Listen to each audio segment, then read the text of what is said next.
As far back as I can remember, I always wanted to be a gangster.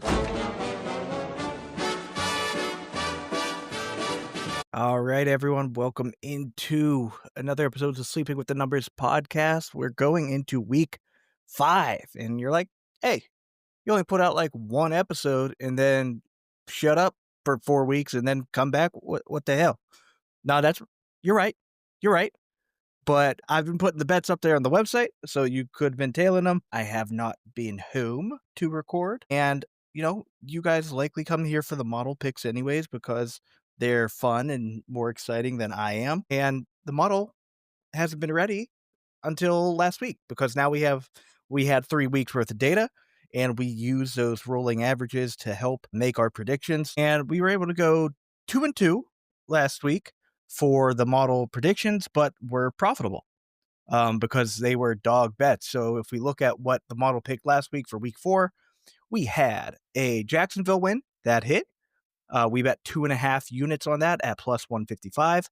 Washington to win, we bet 2.25 units on that at plus 124. I didn't like that one with Jaden Daniels being out.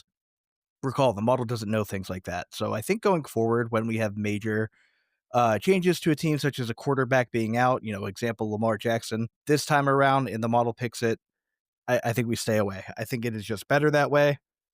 I don't want to get into any weird mathematical issues with that because it would be using data that would include Lamar playing. So going forward, we will fix that. But for this one, Jane Daniels wasn't in. We took it anyways, and we lost. Lost 2.25 there units. Tennessee, I think we're going to see this a lot.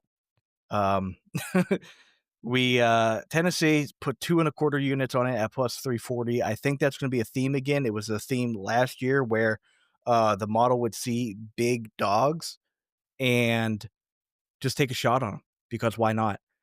So I think you're going to see swings like that on big underdogs with the model yet again this year. And then our final bet here, which did hit, was a unit, 1.75 units at plus 115 on Chicago to win. They barely pulled that one out. So we were profitable there. The other thing we are doing with the model, I have set aside $3,000, 300 units. I bet in $10 units, and 1,000 to each betting strategy. So I want to do a neat little test here this season to test some different betting strategies. Now, the model is going to guide who we're betting on. What's going to change is the amount we bet on here. So those amounts I just read to you, those are going to be from our dynamic betting strategy. So as our confidence and edge goes up for a bet, the more we will wager on it. So dynamic wager is going to be one type of betting.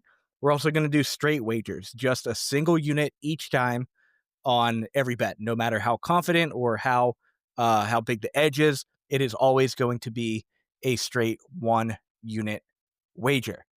Now, the newer thing that we got going on here is something that I just recently learned about. And let me pull up the information about it because it will explain it better than I will. So this is going to be called the Kelly criterion. And what that does is it determines what percentage of your budget to bet given certain information. So Kelly criterion, it's a mathematical formula developed by John L. Kelly in 1956. So that's kind of interesting that it is that old.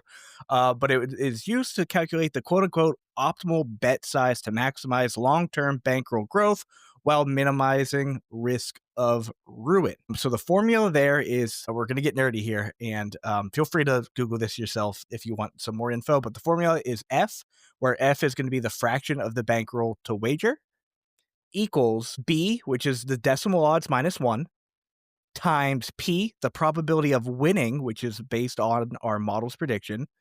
Then we're going to subtract Q, which is the probability of losing. So 1 minus B, or the inverse. You can think of it that way. You're going to do that top formula and then divide it all by B, which again is going to be our decimal odds minus 1. And so from that, we are going to get a percentage and determine our bet amount based on that. So an example we got here, If the decimal odds are 3, let me put that in American odds for us American folks here. That sounds like that's around like 250 plus 250 maybe. I could be completely wrong, but let me get you a real number. So when it is fractional odds, I'm sorry, decimal odds, not fractional. C- Come on, come, do the thing. Plus 200. So think of it as plus 200, but for the formula, we want it in decimal odds. So B is going to equal 3, minus 1 is 2. And then we're going to plug that into our formula. 2 times 0.5, so that's going to be 1, minus zero point 0.5 is going to be 1 half, divided by 2 is going to be 0.25 or 25% of our bankroll. Now, like I said, we started with 100 units, $1,000 in each of the betting strategy allocations or budget. So that would be 25 units, $250 on that bet. So that was for the example here. The other cap we put on the Kelly criterion for betting to make this, kind of last a bit longer is 10 units. So 10 units is going to be our max bet with the Kelly criterion. So if we look back at those 4 model bets, our first 4 model bets, we bet 10 or $100 on each of these, and we currently profited 7 units or $70 on those bets. Yeah, so we are currently up. But those are the 3 betting strategies we're going to be using. So with our model bets, we're technically making 3 bets: the straight wager, the dynamic wager, and the Kelly criterion. And then let me also explain the dynamic betting. So dynamic betting is a formula I just made here. It's going to be 1 unit, so we're always going to bet at least 1 unit, plus 1 half times the edge divided by 0.1. So the max bet we're going to get on a dynamic betting is going to be 2.5 units. So for example, if it's a 5% edge, that's a unit and a quarter, 10% unit and a half, 15% 1.75 units, and then 20% edge, we're going the whole way up to 2.5 units. We did some back testing for this, meaning we applied our model to, I believe, 2010 up to 2024. And this is what we ended up getting the best ROI with. And so that is why we are doing this dynamic betting we got here. But yeah, so that is what we got going here. The other thing, this is a brand new model. This is not the same model that we used last year. What this model does a little bit different is the input variables that we are using. I believe last year our input variables were, I think we had maybe 20-ish, not 113. I'm sorry, 107, 107. That sounds like a lot, and it is. We use a different type of modeling here to get that, and it is a lot of variables, and we went through the process of eliminating. We started with like 200 and something variables. Then we went through the process of eliminating multicollinearity, which again, I apologize to be nerding out a bit here. That's when variables are highly related to each other. So for example, all-purpose yards and passing yards, those are going to be highly related, because all-purpose yards, I'm sorry, I fucked that up. All-purpose yards would not include passing yards. But let's say rushing yards and all-purpose yards. So for a running back, of course they can catch and rush. They can pass as well, but for the most part, all-purpose yards are rushing plus receiving yards. So rushing yards and all-purpose yards are going to be highly correlated with each other, because rushing yards are included in calculating all-purpose yards. So it's like double dipping. You don't want to count the same thing twice. So we went through that process, removed all multicollinearity, and then we found which variables were significant by running regression analysis and getting and calculating the p-values. Again, if you want to know more on that, there's better statistical classes, YouTube videos, all that to look up. I like talking about it, but that is not what I'm here for. I'm here to help us try to make some money. Website's up. I cleaned it up. I made it dark mode now with some nice blue highlighting colors here. It looks pretty. It doesn't need to be the craziest website in the world. I just want to show you what bets we got coming, our historical bets, how we're doing on the current season, how I'm doing, how the model's doing, and we can go from there. But let's friggin' hop into it.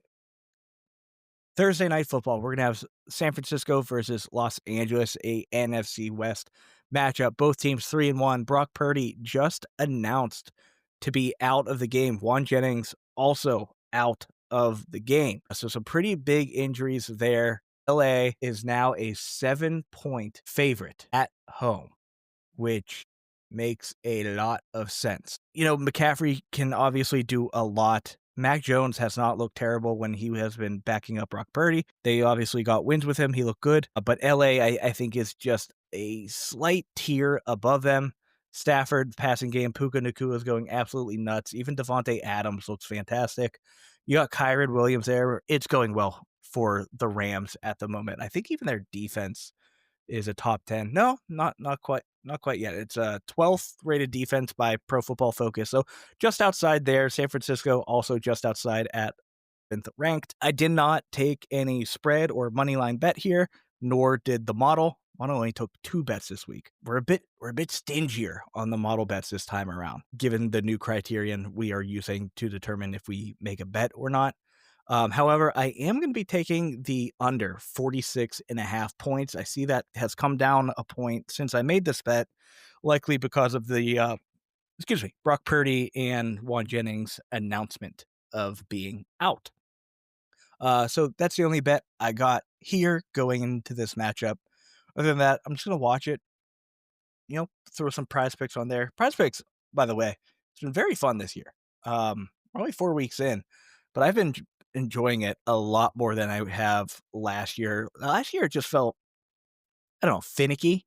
Like the game modes that they had there just weren't enticing enough for me. But given I am in Texas and betting is hard to come by, you have to do offshore shit or use your grandmother who still lives in Pennsylvania as a bookie. Those are the things you kind of got to do when you can't easily bet here in Texas.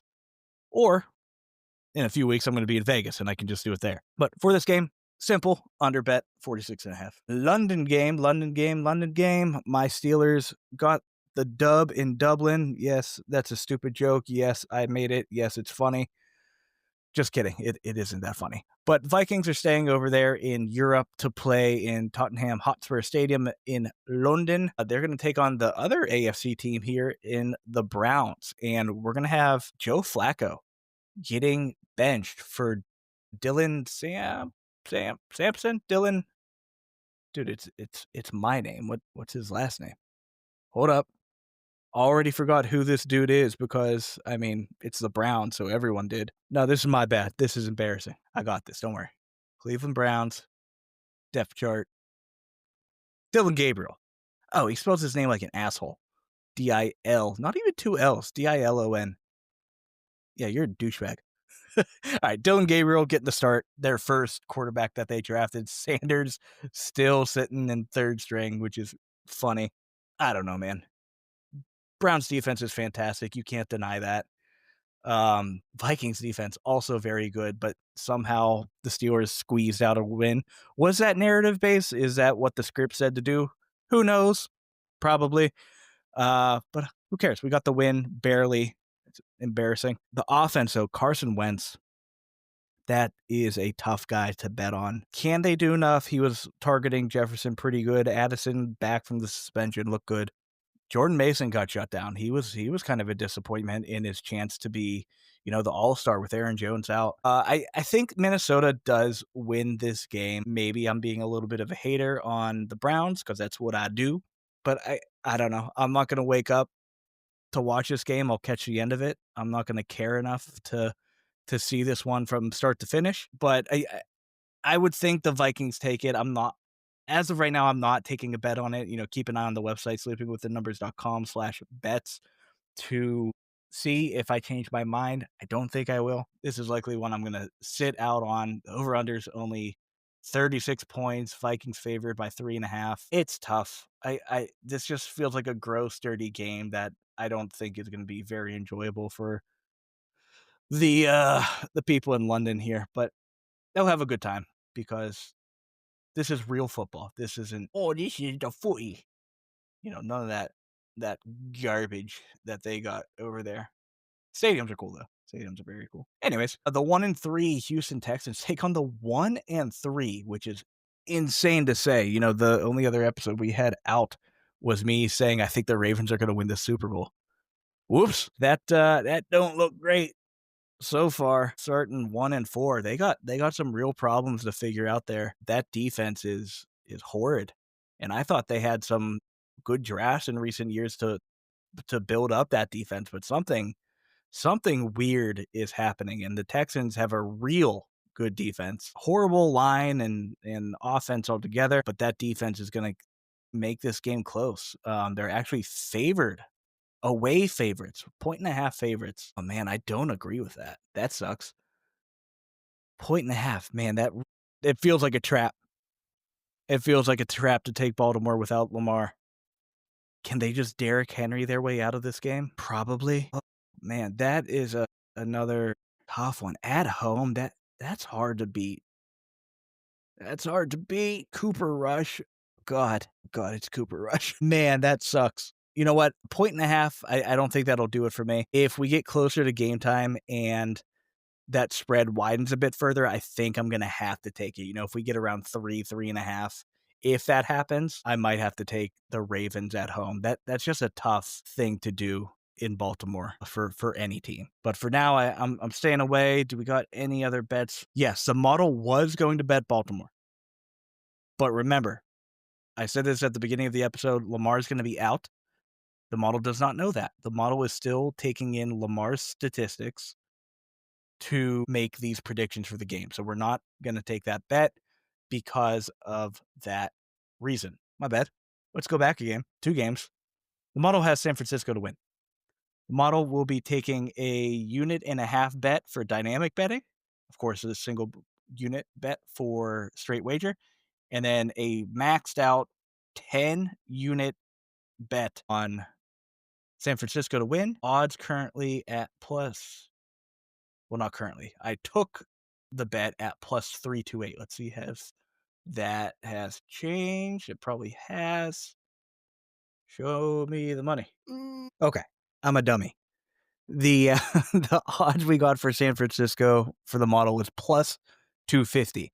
I was flipping things with another pick here. But plus 250, and that was when we made the bet. It is now, has to be higher now.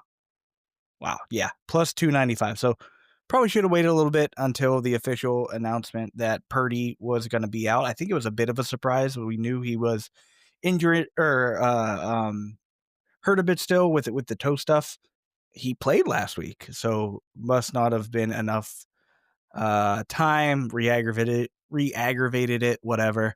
So a little bit of a surprise there, but odds currently on FanDuel at plus 295. Next game here, we got Miami, Carolina, 1-3 and 1-3. Dolphins go to Carolina to take on Panthers. Over under 44.5 points. Dolphins 1.5 favorite. The Dolphins looked good last week without Tyreek. They looked the best they've looked all season without Tyreek, and now Tyreek is out for quite a bit. That might be the career for Tyreek, which is a shame, but wasn't the best person, but still, you don't want to see that. I think Miami should win this one. Panthers at home, they obviously are not great. Miami's defense is quite possibly the worst in the league. Their offense with Achane can get things done. They're high-powered enough.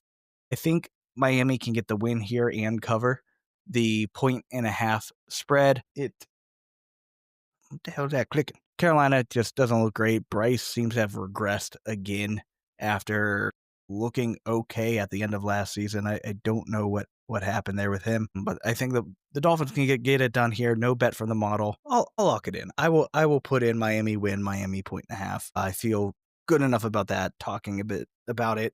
When I was originally making my rounds, making these bets here, I didn't like the bet that much, but talking about it a bit more, looking at the stats here that I see on my screen, I feel good enough. I will take this bet. Oh, what do we got odds wise?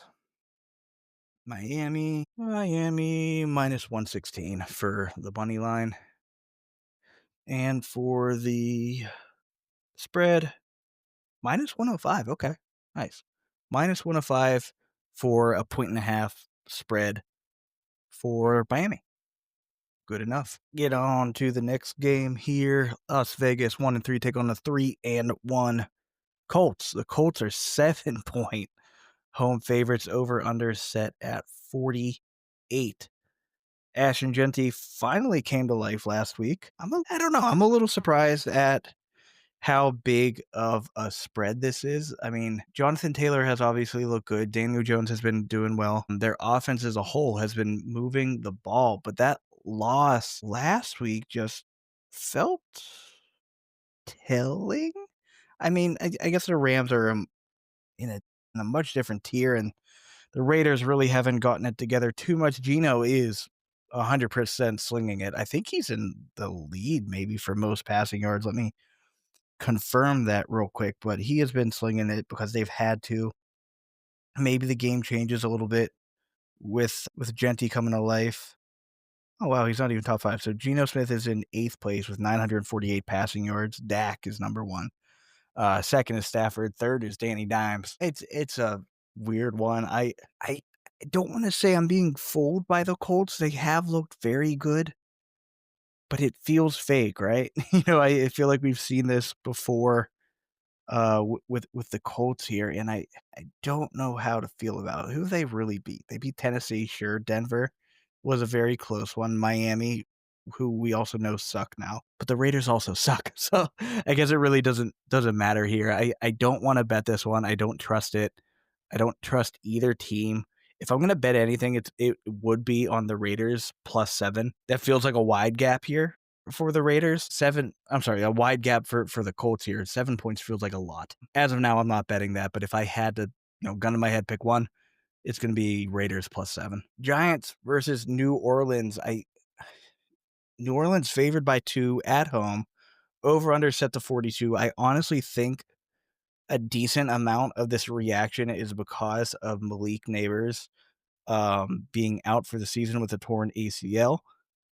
Jackson Dart looked good. He put a lot of the game on his shoulders. He had a lot to prove, and he did good. I wanted him. I wanted the Steelers to draft him. That didn't happen, but I want to see him do well in the league. That show out against the Chargers was wild. The Saints are obviously not as good as a team as the Chargers, and we got to remember they did play most of that game without Malik Neighbors.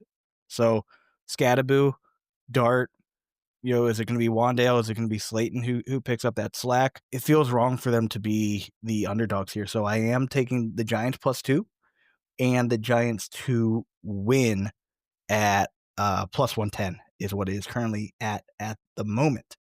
I just don't see anything coming from New Orleans. They're 0-4 for a reason. Rattler isn't the dude. Kamara is okay, but he's older. He's slowing down. Olave's a liability. There's not a lot going here for the Saints. They look very, very poor. So I will easily take the Giants here to win this one. Dallas Jets. Dallas only 2.5 point away favorites after the Jets look absolutely terrible and they're 0-4. And Cowboys tied the Packers, who may have had the best defense in the entire league, 40-40 without CeeDee Lamb. Pickens getting it done. Javonte getting it done. Why is it only 2.5 points? I don't get that. The line just feels wrong. But whatever. That works for me. I will take Dallas to win, and I will take Dallas to cover the 2.5 point spread. Dallas money line is at -142 is what we got it at here. So that feels good to me. I don't get it. That line just feels so off. The Jets have looked piss poor. That's all I can say. It just feels weird. It feels wrong. And when we see those wrong lines, we take them. Could be a trap, 100%. But we got to take our shot. This one also feels weird. 2-2 Denver. Undefeated Philadelphia Eagles, only 3.5-point home favorites. Denver's defense is quite good. But we need to remember that they've had some stupid losses. If we look back at their schedule, they lost against Indy, who I just said I don't think is that great. Their 2 wins are against shit teams. They only won by 8 against Tennessee and then beat the tar out of Cincinnati on Monday. Those are 2 horrible teams. I've never been a Sean Payton guy. I think they're going to get beat here pretty good in Philadelphia. So I got Philly to win at minus 190. Philly to cover minus 3.5. That's actually a minus 105 odds for that 3.5 points on what book is that?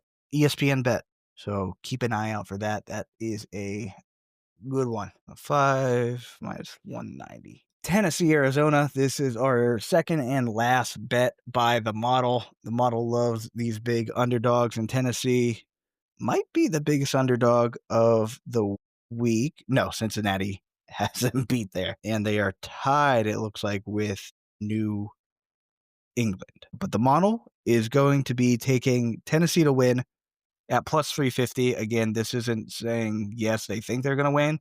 They're saying there's enough of an edge here that it is worth the risk on this. So Tennessee at plus 350. The model is putting 2 units for the dynamic strategy, 1 obviously for the flat, and then 10 units using the Kelly criterion.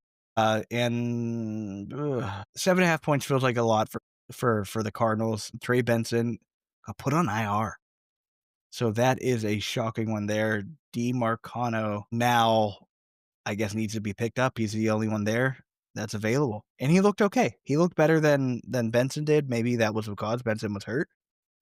But this feels like a decent one to take a shot on here. If the offense of Tennessee could score, I might feel a little bit better taking the spread here, but we already got the model bet. That is enough for me. I'm not gonna touch it myself. Tampa Bay, Seattle Seahawks. I want Tampa to win this game. Both teams 3-1. Seattle 3.5-point home favorites. Seattle has looked good. You got Seattle as 3.5-point home favorites. Buccaneers have looked good. Baker's always fun to watch. Godwin's back. Evans is still out, but Ibuka still killing it. The Seahawks, like I said, have looked good. Their defense has looked solid. Offense can get it going every now and then, especially apparently if they're playing the Steelers. I like the Bucs. I want them to win. Will they is a completely different question here. The model does not have a bet for us. This kind of just feels like a game that's fun to watch. Play your fantasy football here, do a little prize picks, DFS, and enjoy the game. The past few here, let's see here. They barely lost to the Eagles, the Bucs, that is. And that ended up a good game. It looked bad for a bit, but they came back. Barely beat the Jets. That's worrisome. Barely beat the Texans. Also worrisome. Barely beat Atlanta. Okay.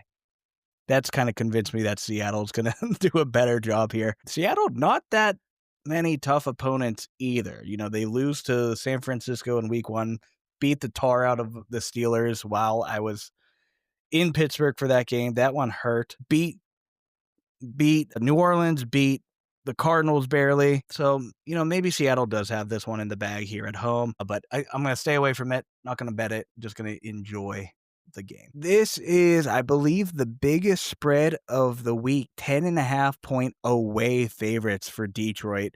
Bengals somehow 2-2.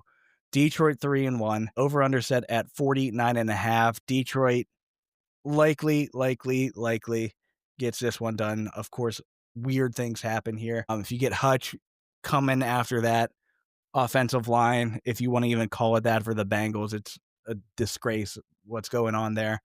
If Brown can get the ball out, it's not going to be for very many yards. That defensive line for the Lions is just going to eat them alive. You get the cat battle.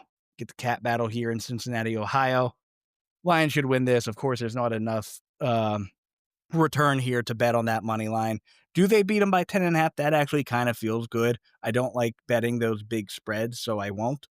But this should be a shellacking for the Lions here to beat the poop out of the Bengals. Washington, Daniel Jones may be back. may be back. He was medically cleared, so he should be back. That is good to see, especially for my fantasy team. Commanders are 2-2. Chargers are 3-1 with that crazy loss against the Giants. Chargers only 2.5-point favorite, so I kind of got to thank the Giants here for getting that win to make people question the Chargers. I am going to take the Chargers to win and cover the 2.5-point spread. The money line for the Chargers at minus, let me confirm. What did I get them at? Minus 140, 148, minus 148 for the Chargers money line. And then the 2.5-point spread for the Chargers to cover as well. The Commanders, even with Jaden coming back, I don't think they got enough juice to get it done, especially with their defense really not helping them out. The Chargers should be able to run up the score here. Quentin Johnson's playing great ball, which is wild to say. Keenan's doing well. Lad McConkey's there. Hampton finally able to take the reins here and show out. I think they're going to bounce back from that Giants loss and get the win here at home. Sunday night football, New England versus Buffalo. Patriots 2-2, Bills undefeated 4-0. Bills 8-point home favorites, over under set at 49.5. I was able to find at 50.5. I'm taking the under here. Bills can of course score. I don't know how much scoring the Patriots are going to get done, so I will take that under 50.5 for this bet. Well, hopefully this is a good game. Divisional matchup. They know each other well. It's really all there is to say. This could end up being a highly boring game. I hope it isn't, but the Bills should get it done here at home pretty easily. And, I don't see a ton of scoring from the Patriots happening, which is why we got the under. Final matchup, Monday Night Football, Kansas City going to Jacksonville to take on the Jags. The Chiefs are 2-2. Jags are 3-1. 3.5-point dogs, the Jacksonville Jaguars are. Over under set at 46.5. I got Kansas City.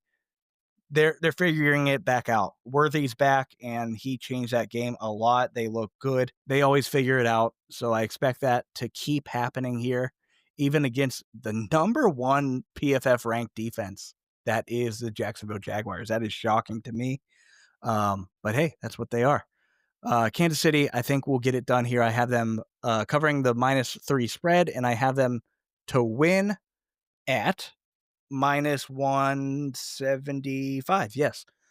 Minus 175 on DraftKings, it looks like here, for KC to get the dub. They seem to be coming back to life, which, no one really likes to see, but it is impressive that they are doing it. Who knows? Maybe the refs come back on their side and really just let them get all the calls in their favor yet again. But that will do it for this week. Only two model bets, so not the most exciting thing here from the model. It is a bit more stingy here with picking what to bet on, but let's keep this continuing. If you follow along currently for the overall season, which has been mostly me, the models here as well, 70.588% hit rate, a 33.74% ROI for 30.28 units. Now, right now, that is just using the dynamic betting for the model. That's not all inclusive. If we were to add the other betting strategies of the straight betting and the Kelly criterion, we would add another 7.7 units onto that. So 37.98 unit profit so far. So good start to the season, and hopefully we keep it rolling here, and we will catch you next time. Bye-bye.